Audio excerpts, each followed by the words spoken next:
গত কয়েকদিন আগে কিন্তু আমি একটা ভিডিও শ্যুট করেছিলাম এই জায়গাটা দেখায় যে এখানে অনেক বেশি গর্ত ছিল এবং হচ্ছে যে মানে অটো সিএনজি তাদের রিভিউ নিয়েছিলাম।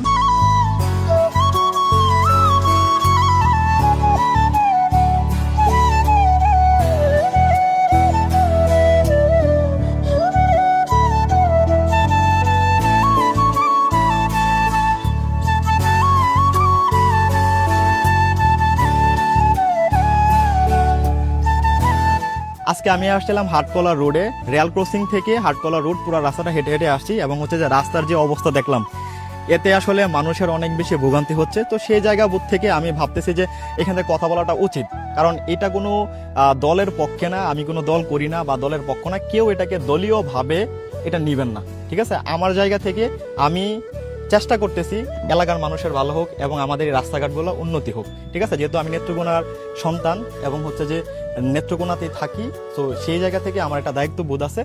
আর সেই জায়গা থেকে হচ্ছে যে এই রাস্তাটা নিয়ে আমার কথা বলা। কিন্তু এখন বর্তমানে কিন্তু অনেকটাই কিন্তু ভালো পর্যায়ে আছে, কারণ সুক্রিম মনে হচ্ছে ফলানো হয়েছে এবং অনেকটা কিন্তু দুর্ভোগ কমানো হয়েছে।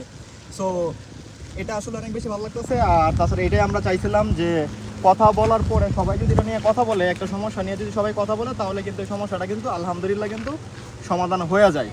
সমাধান পুরোপুরি না হইলেও কিন্তু অনেকাংশে সমাধান হয়ে যায়। যতটুকু সমাধান হইলে মানে অনেক অংশেই কিন্তু ভোগান্তি কমে যায়। সো আমরা দেখছি সামনেও কিন্তু দেখে আসছে যে রেল ক্রসিং এর কাজ চলমান, এটা আস্তে আস্তে হবে, কিন্তু এই পর্যন্ত হিসাবে এতটাও কিন্তু মানে যে সংস্কার করা হয়েছে এটার জন্য আলহামদুলিল্লাহ, এবং যারা এই কাজটা করছে তাদেরকে ধন্যবাদ জানাতে চাই। এবং খুব দ্রুত যদি এই কাজটা যদি সম্পূর্ণ হয়ে যায় তাহলে কিন্তু আরও বেশি ভালো হয় এলাকার মানুষ, এই আশেপাশের মানুষ এবং যারা এই দিকে যাতায়াত করে তাদের জন্য অনেক বেশি ভালো হয়। এবং আমরা আশা করি দ্রুত এই কাজটা সম্পূর্ণ করা হোক, চলে থাকে, তারপরে এই কাজটা সম্পূর্ণভাবে মানে হয়ে যাক, কমপ্লিট হোক, এটা আমরা আশা করি। এবং এখন কোনো প্রকার কিন্তু সমস্যা হচ্ছে না, কোনো প্রকার কিন্তু সমস্যা হচ্ছে না, মানে রিল্যাক্সে কিন্তু চলে যেতে পারতেছে, যেটা কিন্তু আমরা আগে কিন্তু দেখি না।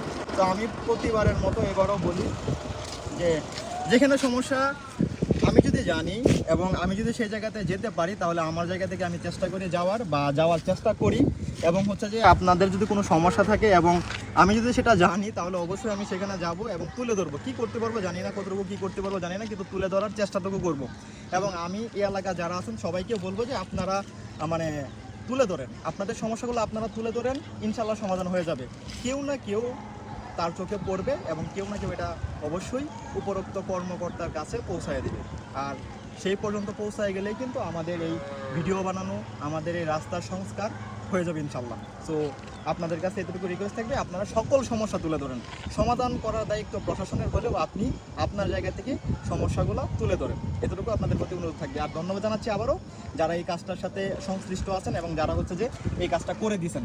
তো এখন আরও বেশি ধন্যবাদ জানাবো এবং আরও বেশি উপস্থাপন করবো যদি আপনারা প্রপারভাবে এই রাস্তাটা যখন হয়ে যাবে ইনশাল্লাহ। ধন্যবাদ।